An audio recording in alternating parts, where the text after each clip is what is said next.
మంత్రి Payyavula Keshav comments. Press మీట్లో అన్ని అసత్యాలు, అర్ధసత్యాలైనా ఒక్కటి కూడా నిజం చెప్పరా? ధరల స్థిరీకరణ కింద 300 కోట్లు పెట్టారన్నారు. ఖర్చు 1200 కోట్లు చేశాం. 7000 కోట్లు 5 ఏళ్లలో మీరు కేటాయించి 500 కోట్లు కూడా ఖర్చు చేయలేదు. మీరు 6 నెలల్లో పంట డబ్బులు ఇస్తే మేము 24 గంటల్లోనే ఇచ్చాం. ఇన్సూరెన్స్ అన్నదాత సుఖీభావ కింద ఇవ్వలేదంటున్నారు. కేంద్ర మంత్రి శివరాజ్ సింగ్ చౌహాన్ రాష్ట్రానికి లేఖ రాశారు. జగన్ 3000 కోట్లు ఇన్సూరెన్స్ బకాయిలు పెట్టిపోయారు అని. నిస్సిగ్గుగా ఇప్పుడు జగన్ ఎలా మాట్లాడతారు? 1000 ఎలుకలు తిన్న పిల్లి కాశీయాత్రకు వెళ్ళిందట. అలా ఉన్నాయి జగన్ మాటలు. పులివెందులలో గ్యాస్ సిలిండర్లు ఎక్కడైనా ఆగాయో చూడండి. తల్లికి వందనం 40 లక్షల మందికి ఇస్తే మేము 63 లక్షల మందికి ఇచ్చాం. ఉచిత బస్సు అంటే అర్థం చేసుకోవాలంటే తల్లి చెల్లి మన ఇంటికి రావాలనుకుంటే వారికి ఉపయోగపడుతుంది. ఇలాంటి బంధాలు మీకెలా తెలుస్తాయి? ఏలెత్తి చూపేటప్పుడు మీ గురించి చూసుకోండి. ఏది పడితే అది వండి వార్చే. ఇప్పుడు మొన్నటిదాకా సాక్షి జర్నలిస్టుల మీద పెట్టి వంటల్ని వండి వార్చినట్టు కథనాల్ని వండి వార్చి వాటిని మీరు బయటకి as you have a liberty, మీదో మీడియాని పెట్టుకున్నారు గోబెల్స్ ప్రచారం చేయడానికి చేయండి. చట్టసభల్లో చెప్పేటువంటి ప్రయత్నం చేసి బొక్కబోర్లా పడ్డారు. మీరు కనీసం చెప్పే ముందు ఆ బెంగళూరు టీంకి కొంచెమైనా ఆలోచన ఉండాలి. మీతో చెప్పించే ముందు 1-2 సార్లు వెరిఫై చేసుకోవాలి అనేటువంటిది.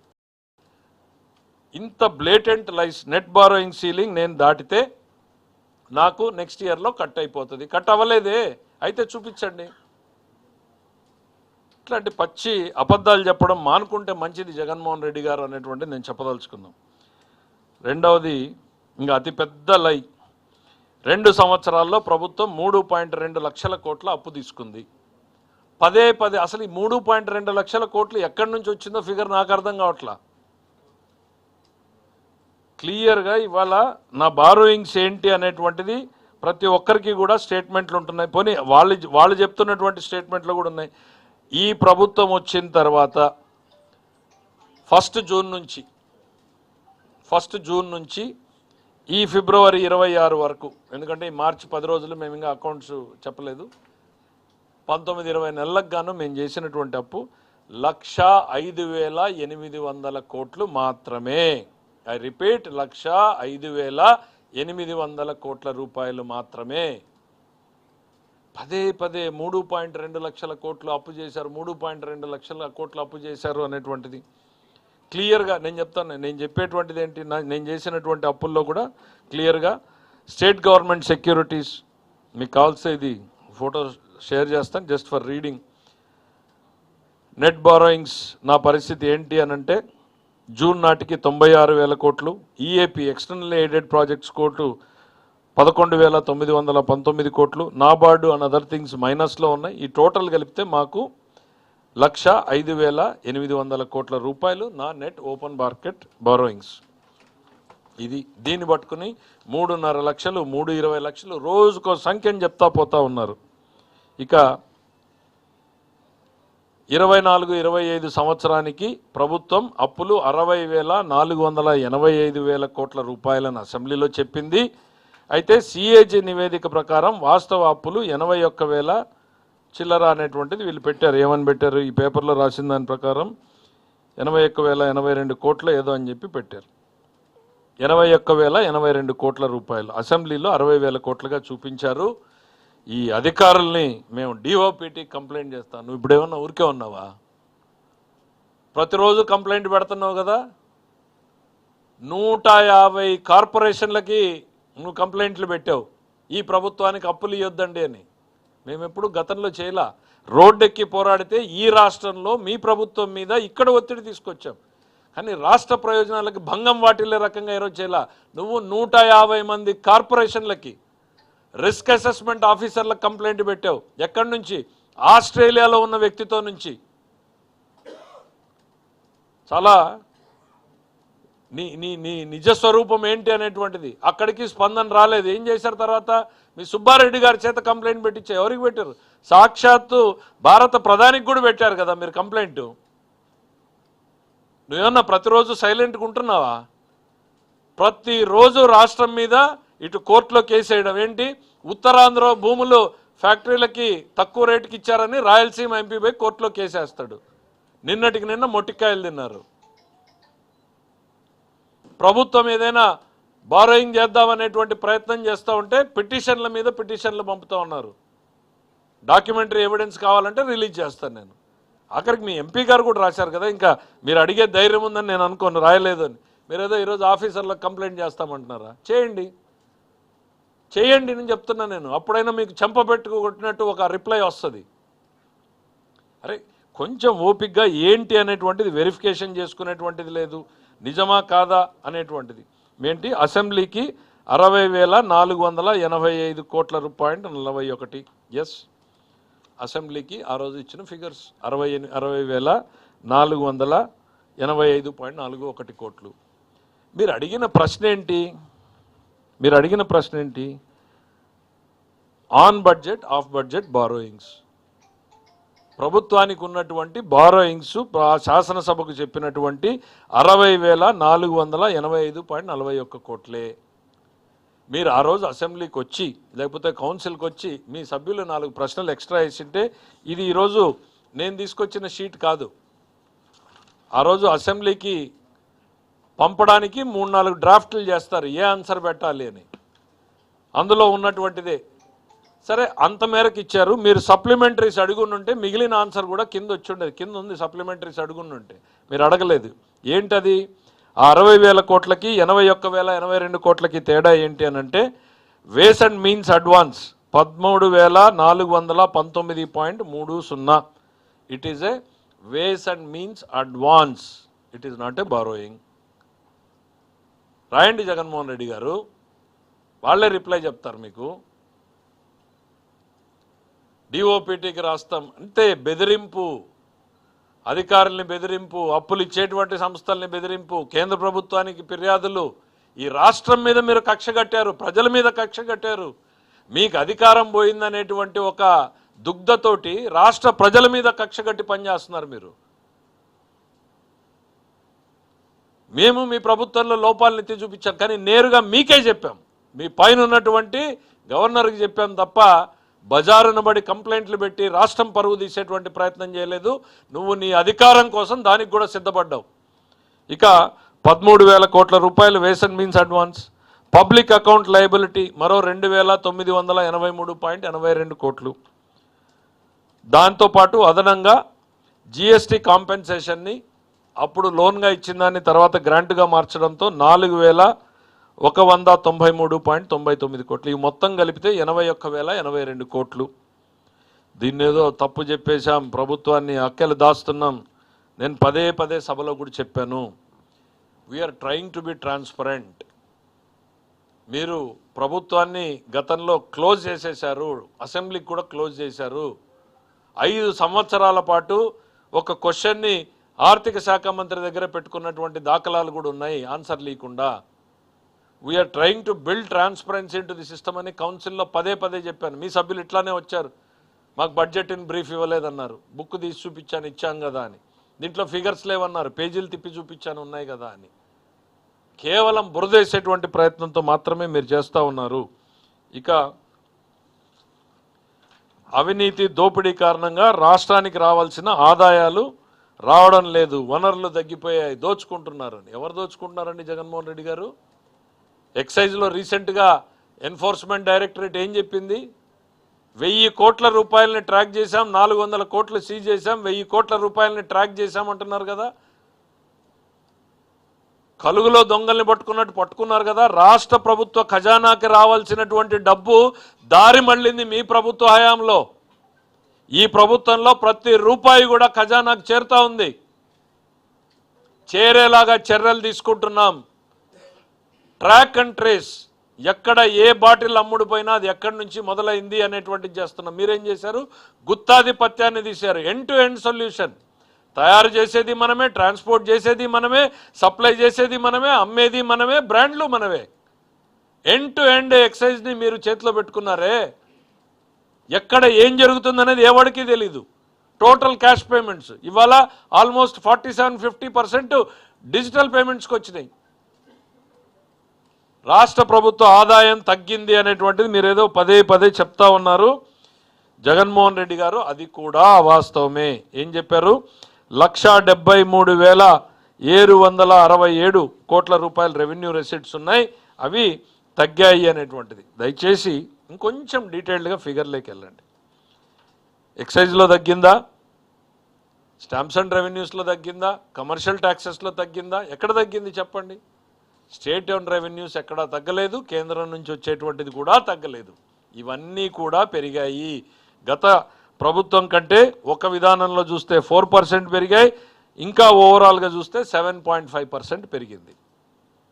మరి మీకు 1,73,000 కోట్లు మీకు వచ్చినాయి, తర్వాత వచ్చిన వాళ్ళకి 1,60,000 కోట్లు వచ్చినాయి. ఈ డిఫరెన్స్ ఎక్కడి నుంచి వచ్చింది 60,000 కోట్లు అనేటువంటిది ఒక్కసారి గుర్తు చేయాలి.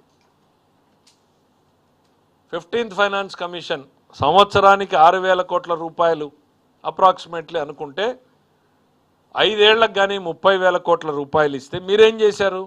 ఈ 2 సంవత్సరాలకి సంబంధించినటువంటి డబ్బును కూడా మీరే డ్రా చేశారు. 30,000 కోట్లు 3 సంవత్సరాల్లో వాడేశారు కదా, ఫ్రంట్ ఎండ్ చేసుకుని 30,000.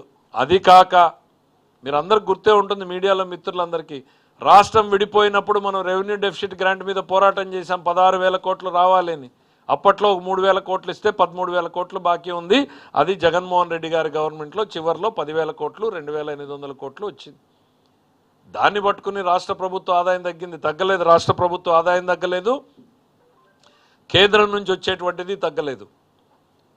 తగ్గింది ఏదైనా ఉంది అనంటే మీ దోపిడీలో గతంలో ఎంత తగ్గింది అనేటువంటిది రేపు మర్నాడు ఈడీ బయటకు తీస్తుంది, అప్పుడు తెలుస్తుంది రాష్ట్ర ప్రభుత్వ ఖజానా ఎక్కడికి మళ్ళింది అనేటువంటిది. రెవెన్యూ డెఫిసిట్ గ్రాంట్ని ఇప్పుడు రావాల్సింది కూడా మీరు వాడేసి దాన్ని మీ అకౌంట్లో వేసుకుని ఆ రోజు ఏదో పెరిగింది అని చెప్పేటువంటి ప్రయత్నం చేయడం దుర్మార్గం అనేటువంటిది ఈ సందర్భంగా చెప్తా ఉన్నా. అబద్ధాలకు కూడా ఒక లిమిట్ ఉంటుంది. అసలు మొదటి నుంచి చివరి వరకు అబద్ధాలే మీరు మాట్లాడింది. ఇది ఆర్బీఐ నుండి అడ్వాన్సులపై ఆధారకుండా కేవలం 8 రోజులు మాత్రమే మీరు సర్ప్లస్లో ఉన్నారు, మిగిలిన రోజులు డెఫిసిట్లో ఉన్నారు. ఇదేమన్నా ఈ రోజు నుంచి వచ్చిందా జగన్మోహన్ రెడ్డి గారు? ఈరోజు వారసత్వంగా వచ్చిందా ఈ రాష్ట్రానికి ఇది? పోనీ మీ ప్రభుత్వంలో మీరు ఏమన్నా 365 రోజులు బయట ఉన్నారా? నీకు నాకు తేడా 22 రోజులు. It is a prudent. నాకు అతి తక్కువ ధరకు దొరికేటువంటి డబ్బులు ఎక్కడున్నాయో చూసుకుని అన్నింటినీ వాడుకునేటువంటి ప్రయత్నాలు రకరకాలుగా జరుగుతుంటాయి. వేస్ అండ్ మీన్స్లో ఏదో ఘోరం జరిగిపోయినట్టు నీకు నాకు 22 రోజులు తేడా, 8 రోజులే ఉంది అని. మీ పాలనలో ఏమన్నా 365 రోజులు ఉందా? ఇవన్నీ మాకు ఈరోజు వచ్చినవన్నీ కూడా వారసత్వంగా వచ్చినటువంటివే. మీ వలన, మీ ఆర్థిక విధ్వంస పాలన వలన మాకు వచ్చినటువంటివే. సరిదిద్దేటువంటి ప్రయత్నం చేస్తున్నాం. నేను చెప్పాను కదా సభలో, ఇది ఒక 2 ఏళ్లలోనో 3 ఏళ్లలోనో 5 ఏళ్లలో కాదు, ఈ పాపం 10 ఏళ్ళు ఈ రాష్ట్రాన్ని వెంటాడుతుంది అని ఆన్ రికార్డ్ హౌస్లో చెప్పాను. నేను అదే చెప్తా ఉన్నా. మీరు చేసిన పాపాల ఫలితం 10 ఏళ్ళు. ఏంటి మీరు చేసింది? 12.5%, 13%కి మీరు వడ్డీలకు తెచ్చారు. మేము ఇవాళ రీనెగోషియేట్ చేసి 9.1%కి దించుతున్నాం. ఇప్పటికి దించాం, ఇంకా కూడా దించుతా ఉన్నాం.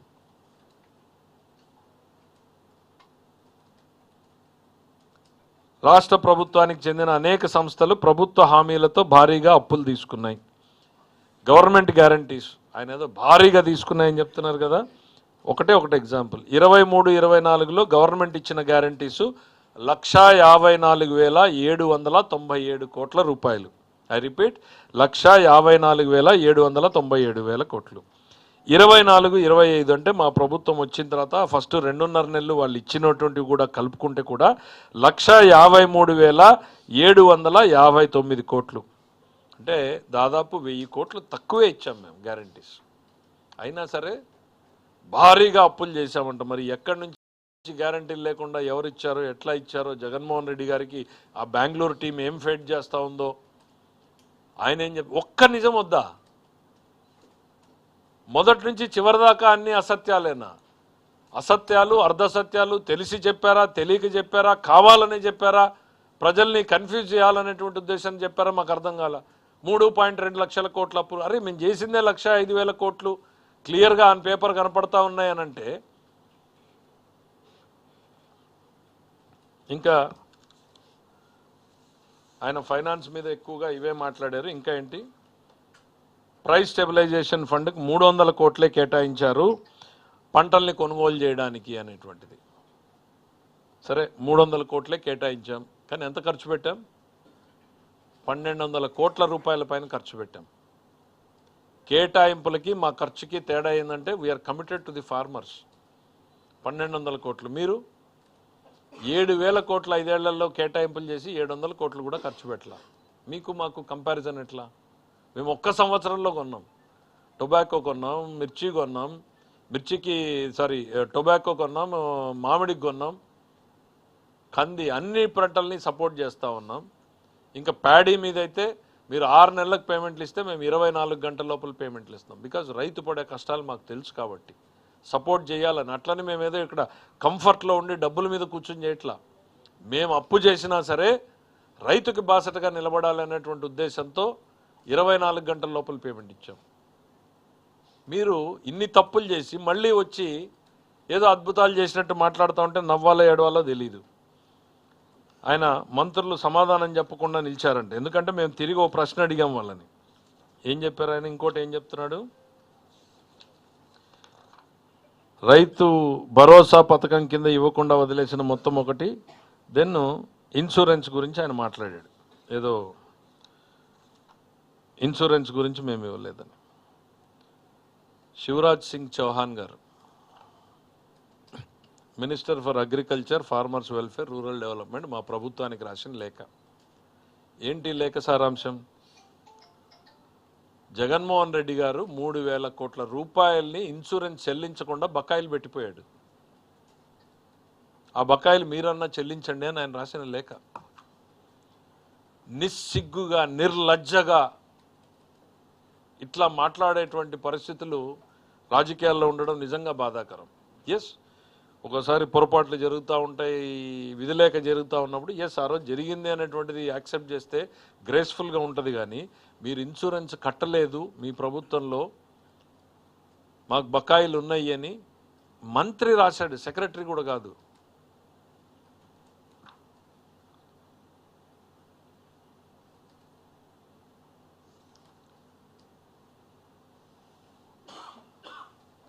I would like to draw your attention to the pending premium subsidy related to the pending insurance claims under the scheme in Andhra Pradesh 2022 season గురించి. ఇది ఆయన మంత్రి గారు చాలా డీటెయిల్డ్గా అనెక్షర్ ఇచ్చాడు. ఇన్ని పాపాలు చేసి అదేదో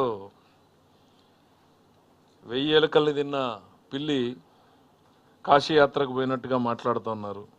ఇక రైతు భరోసా గురించి మేమేదో ఇయ్యలేదు అనేటువంటిది, మేము ఎంత ఇస్తున్నాం అనేటువంటిది 20,000 ఇస్తున్నాం, ఎంతమందికి ఇస్తున్నాం అనేటువంటిది కూడా చాలా స్పష్టంగా చెప్పాం. 46 లక్షల మందికి ఇవాళ కేటాయింపులు చేశాం. దీపం పథకం కింద నేను ఒకటే అడుగుతున్నా, దీపం పథకం కింద మేము గ్యాస్ సిలిండర్లని ఎక్కడ వద్దు, పులివెందల్లోనే మేము ఎవరికన్నా తక్కువ చేసామా? ఎవరన్నా మాకు సిలిండర్ రాలేదని చెప్పారా? రాష్ట్రం గురించి తర్వాత నీ కాన్స్టిట్యున్సీ 40 యావరేజ్ స్టేట్లో 40-45 వేల కనెక్షన్స్ ఉంటున్నాయి పర్ కాన్స్టిట్యున్సీలో. వాళ్ళందరికీ మేము చెల్లిస్తున్నాం, ఇంకా ఇంప్రూవ్ చేయడానికి చూస్తున్నాం దాన్ని. మీకు కడుపు మంట ఎక్కువైనట్టుంది, మేము ఇచ్చేటువంటి గ్యాస్ మంట బాగానే ఉంది. ప్రజలు సంతోషంగా ఉండడం మీకు ఇష్టం లేదు. అందుకే ఒకవైపు ప్రధానమంత్రులకి లేఖ రాస్తారు, డబ్బులు ఇచ్చేటువంటి కంపెనీలకి లేఖ రాస్తారు, పెట్టుబడులు పెట్టొద్దు అని బెదిరిస్తారు, భూములు ఇస్తే వాళ్ళ మీద పోతారు. మీ ఈరోజు తల్లికి వందనం కావచ్చు, మేము ఇచ్చినటువంటిది మీకు మాకు తేడా ఎంత? మీరు 40 లక్షలు ఇస్తే మేము 67 లక్షల మందికి ఇస్తున్నాం. బస్సుల్లో ఏదో తేడా చూపించారు అని. అరే వెళ్ళి ఒక్కసారి బస్సుల గురించి మాట్లాడాలంటే ఎందుకు పెట్టాం మేము? కూతురు తల్లిని చూడాలనుకున్నా, తల్లి కూతుర్ని చూడాలనుకున్నా, చెల్లికి అన్నం చూడాలనుకున్నా, అన్న చెల్లెల్ని చూడాలనుకున్నా, ఇట్లాంటి బంధాలు బాంధవ్యాలు అర్థమైతే ఈ ఉచిత బస్సు ఏంటి అనేటువంటిది అర్థమవుతుంది. తల్లి చెల్లి మన ఇంటికి వస్తే ఏంటి, వచ్చే పరిస్థితులు ఉంటే ఏంటి, రాలేనప్పుడు ఆర్థిక ఇబ్బందులు ఎంత భారం అనిపిస్తాయి, రావాలని తపన పడే తల్లి రాలేకపోతే ఎంత బాధపడుతుంది, చెల్లి ఎంత బాధపడుతుంది అని తెలిసిన ప్రభుత్వం కాబట్టే ఉచిత బస్సు సౌకర్యాన్ని ఇచ్చాం మేము. ఈ రాష్ట్రంలో ప్రతి తల్లి చెల్లి తను కావాలనుకున్న దగ్గరికి వెళ్ళగలుగుతూ ఉంది. మీరు దాన్ని ఒక ఆర్థిక కోణంలో చూస్తున్నారేమో, దాన్ని ఒక ఎమోషనల్గా మేము చూస్తున్నాం. జగన్మోహన్ రెడ్డి గారికి ఫైనల్గా నేను చెప్పదలుచుకున్నది ఒకటే, ఏలెత్తి చూపించే ముందు మీ వైపు చూసుకోండి. కాగ్ రిపోర్టు చూసినా మీ గురించే చండాలంగా మాట్లాడుతూ ఉంది. మీరు చెప్పినటువంటి ఏ విషయాన్ని చూసినా మొదటి నుంచి చివరి వరకు అసత్యాలే ఉన్నాయి. ఆ బెంగళూరు టీంనైనా మార్చుకోండి, మీరైనా మారండి. ఎందుకంటే నాకు నష్టం కాదు, కనీసం ప్రజలకు ఇప్పుడు ప్రతిపక్షంలో ఉన్న వ్యక్తులు మాట్లాడాలని నేను కోరుకుంటా. ఎప్పుడు కూడా గవర్నమెంట్ ఎవరు ఏంటి అనేటువంటిది కాదు, ప్రతిపక్షంలో ఉన్న వ్యక్తులు మాట్లాడాలి అని కోరుకుంటా. ఎందుకు అనంటే అప్పుడే ప్రజలకు ఉన్నటువంటి సమస్యలు వెలుగులోకి వస్తాయి, వాటిని ప్రభుత్వాలు కొంతైనా బాధ్యతగా పరిష్కరిస్తాయి అనేటువంటిది. ఇక్కడ మేము ట్రస్టీలు మాత్రమే మా బాధ్యతని ప్రజల కోసం పనిచేయడమే లక్ష్యంగా పెట్టుకుంటాం తప్ప జగన్మోహన్ రెడ్డి గారిని తిట్టడానికో ఇంకోనో కాదు. దిస్ గవర్నమెంట్ రోడ్డు ఎక్కితే పొలిటికల్ పార్టీగా ఎస్ నేను ఆయన్ని విమర్శించవచ్చు, కానీ ఇక్కడ కూర్చుని ఆయన్ని కూడా ఒక బాధ్యతాయుతమైనటువంటి వ్యక్తిగా పరిగణించాం కాబట్టి మేము ఈరోజు ప్రతిదానికి సమాధానం చెప్పేటువంటి ప్రయత్నం చేశాం. మొదటి నుంచి చివరి వరకు అసత్యాలే. మీరు బైబిల్ చదివినా, నేను భగవద్గీత చదివినా, ఇంకో పుస్తకాన్ని చదివినా ప్రతి ఒక్కరం కూడా ఏం చెప్తుంది అనేటువంటిదంటే అసత్యాలు పలకకూడదు అనేటువంటిది ఉంటుంది. మీరు మొదటి నుంచి చివరి వరకు దాన్ని పాటిస్తున్నారనంటే మన గ్రంథాలని తక్కువ, సాక్షి పత్రికను ఎక్కువ చదువుతున్నట్టున్నారు. దయచేసి కొంచెం నిజాలు చూసేటువంటి ప్రయత్నం చేయండి, వాస్తవాల్ని మాట్లాడే రకంగా ఉండాలని నేను కోరుకుంటున్నాను. Thank you.